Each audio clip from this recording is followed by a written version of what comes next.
প্রাকৃতিক পরিবেশে জীবনযাপন যেখানে মানুষ আর প্রকৃতি একে অপরের সঙ্গে মিলেমিশে থাকে। আজকের এই ভিডিওতে আমরা দেখাবো কিভাবে গ্রামে জেলেরা তাদের ঐতিহ্যবাহী পদ্ধতিতে জাল টেনে মাছ ধরে।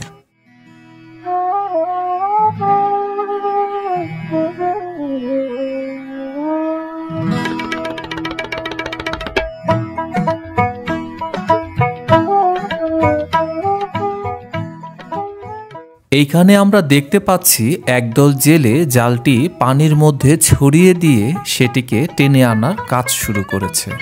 পুরো পদ্ধতিতে শক্তি, ধৈর্য এবং অভিজ্ঞতার প্রয়োজন। পুকুর পাড়ে গিয়ে একাধিক জেলে জাল ছড়াচ্ছে, তারপর ধীরে ধীরে তা টেনে আনা হচ্ছে। পুকুর পাড়ে জেলেদের একাংশ ব্যস্ত প্রকৃতির সঙ্গে লড়াইয়ে। সকালবেলার স্নিগ্ধ আলোয় পুকুরের জলে পড়েছে রোদের সোনালি ঝিলিক। একদল গ্রাম্য জেলে পুকুর পাড়ে দাঁড়িয়ে দলবদ্ধভাবে জাল ছড়াচ্ছে। প্রতিটি নড়াচড়ায় ধরা পড়ছে তাদের নিখুঁত সমন্বয়। শক্ত হাতে জাল ধরা, ধীরে ধীরে তা পুকুরে ছড়িয়ে দেওয়া আর তারপর তন্ময়ভাবে টেনে আনা, এ যেন প্রকৃতির সঙ্গে মানুষের এক নীরব কথোপকথন। পেছনে জড়ো হওয়া কৌতূহলী বাচ্চারা আর জেলেদের চোখে ফুটে উঠেছে প্রত্যাশা। পুকুরের গভীর থেকে ধীরে ধীরে উঠে আসা রূপালী মাছের ঝলক যেন জীবনের আশা ও আনন্দের প্রতীক।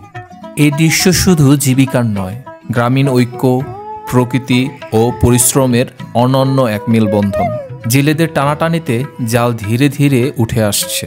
জালের ভার বাড়তে থাকে আর সবাই আরও বেশি মনোযোগী হয়ে ওঠে।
অবশেষে জাল সম্পূর্ণ উঠে এলে দেখা যায় জালের ভেতর বিভিন্ন ধরনের মাছ ছটফট করছে। এর বেশিরভাগ সিলভার কার্প মাছ। পুকুর পাড়ে দাঁড়িয়ে থাকা গ্রামের বাচ্চারা মুগ্ধ হয়ে দেখছে।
এই মাছগুলি বিক্রি অথবা পরিবারের প্রয়োজন মেটাতে ব্যবহৃত হবে। গ্রামীণ অর্থনীতির একটি গুরুত্বপূর্ণ অংশ হল এই মাছ ধরা এবং বিক্রি করা। এইভাবে গ্রাম্য জেলেরা তাদের পুরনো পদ্ধতিতে মাছ ধরে তাদের জীবনধারা চালিয়ে যাচ্ছে। এই প্রক্রিয়া শুধু তাদের জীবিকা নয়, বরং গ্রামীণ ঐতিহ্য এবং সংস্কৃতির একটি অংশ। ধন্যবাদ আমাদের এই ভিডিওটি দেখার জন্য। যদি ভিডিওটি ভালো লাগে তবে লাইক, কমেন্ট করে সাবস্ক্রাইব করুন এবং শেয়ার করুন। আল্লাহ হাফেজ।